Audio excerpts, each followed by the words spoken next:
منو سلوا کیا تھا؟ اس کی حقیقت کیا تھی؟ منو سلوا کس نبی کی امت پر اور کیوں نازل ہوا؟ کیا منو سلوا جنت سے نازل شدہ کھانا تھا یا پھر اللہ رب العزت نے یہ دونوں چیزیں زمین سے ہی پیدا کی تھی؟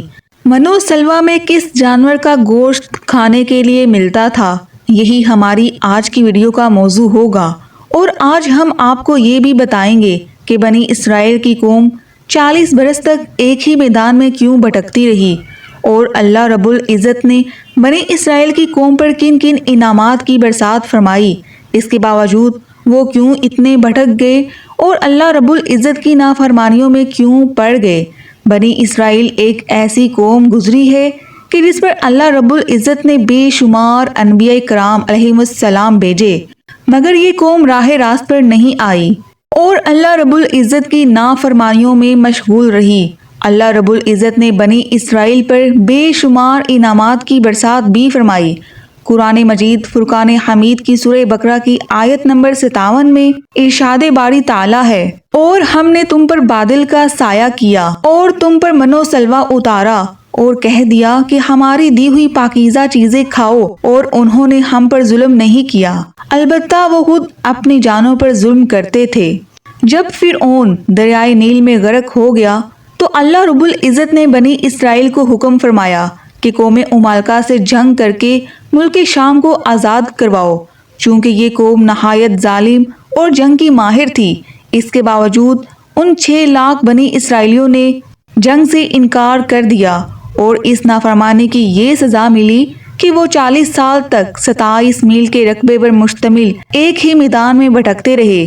وہ لوگ سامان اٹھا کر سارا دن چلنے کے بعد رات ایک جگہ پر پہنچ جاتے، اور جب صبح ہوتی تو وہ وہیں موجود ہوتے جہاں سے چلے تھے۔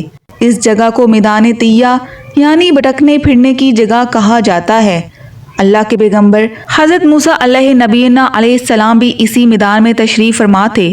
میدان طیہ میں ہونے والی عطائیں حضرت موسیٰ علیہ السلام کی دعا سے بنی اسرائیل پر اللہ رب العزت نے اس میدان میں بے شمار انعامات اور عطائیں نازل فرمائیں۔ بنی اسرائیل کے کھانے کے لیے ہفتے کے دن کے علاوہ روزانہ آسمان سے 2 کھانے اترتے، جنہیں من اور سلوا کہا گیا۔ سلوا کے بارے میں مفسرین کے مختلف اقوال ہیں۔ من کے بارے میں صحیح قول یہ ہے کہ یہ ترن جبین کی طرح ایک میٹھی چیز تھی جو روزانہ صبح صادق سے طلوع آفتاب تک ہر شخص کے لیے 1 سا یعنی تقریباً 4 کلو کی بقدر اترتی، اور لوگ اس کو چادروں میں لے کر دن بھر کھاتے رہتے۔ بعض مفسرین کے نزدیک من سے مراد وہ تمام چیزیں ہیں جو اللہ رب العزت نے اپنے بندوں کو کسی بھی مشقت اور کاشتکاری کے بغیر عطا کر کے ان پر احسان فرمایا۔ اور سلوا کے بارے میں صحیح قول یہ ہے کہ یہ ایک چھوٹا سا پرندہ تھا، اور اس کے بارے میں ایک قول یہ بھی ہے کہ یہ پرندہ بنا ہوا بنی اسرائیل کے پاس آتا تھا، اور ایک قول یہ ہے کہ جنوبی ہوا اس پرندے کو لاتی اور بنی اسرائیل اس کا شکار کر کے کھاتے۔ اللہ رب العزت نے قرآن مجید فرقان حمید میں ارشاد فرمایا، اور ہم نے تم پر بادل کا سایہ کیا اور تم پر منو سلوا اتارا اور کہہ دیا کہ ہماری دی ہوئی پاکیزہ چیزیں کھاؤ، اور انہوں نے ہم پر ظلم نہیں کیا، البتہ وہ خود اپنی جانوں پر ظلم کرتے تھے۔ ناظرین، کوہ طور کا ایک سفید پتھر ان کے پاس تھا۔ جب پانی کی حاجت ہوتی تو اللہ کے پیغمبر حضرت موسیٰ علیہ السلام اپنا عصا اس پتھر پر مارتے، اور بنی اسرائیل کے 12 قبیلوں کے لیے اس پتھر میں سے 12 چشمے جاری ہو جاتے۔ یہ وہی عصا تھا جسے حضرت موسیٰ علیہ السلام نے فرعون کے جادوگروں کے سامنے پھینکا تھا، اور اللہ رب العزت نے اس عصا کو ایک اژدہا بنا دیا تھا۔ اسی عصا کی برکت سے اس پتھر میں سے بنی اسرائیل کے 12 قبیلوں کے لیے 12 چشمے اللہ رب العزت جاری فرما دیتا۔ دھوپ سے بچاؤ کے لیے ایک بہت بڑا سفید بادل سارا دن بنی اسرائیل کے لوگوں پر سایہ کرتا۔ رات میں میدان کے بیچ میں ایک نورانی ستون اترتا جس کی روشنی میں وہ لوگ کام کاج کرتے۔ اللہ رب العزت نے ان لوگوں پر اتنی عنایتیں کی کہ ان کے بال اور ناخن تک نہیں بڑھتے تھے، کپڑے پھٹتے نہ ہی میلے ہوتے۔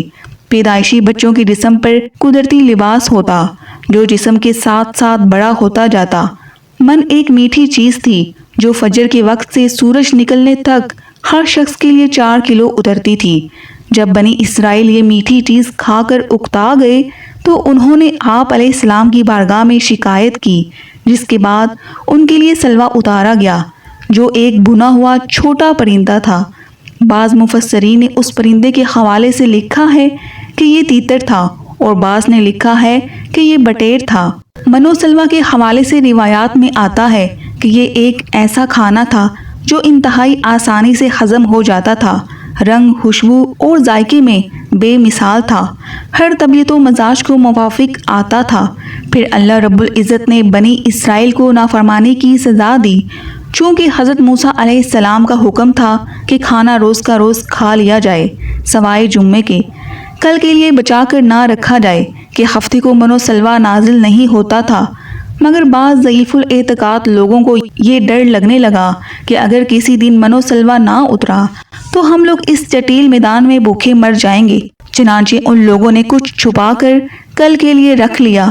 تو نبی کریم صلی اللہ علیہ وآلہ وسلم نے اس حوالے سے بڑی تفصیل سے بیان فرمایا کہ اللہ کے پیغمبر حضرت موسیٰ علیہ السلام کی قوم کی اس نافرمانی سے ایسی نحوست پھیل گئی کہ جو کچھ لوگوں نے کل کے لیے جمع کیا تھا وہ سب سڑ گیا اور آئندہ کے لیے اس کا اترنا بند ہو گیا۔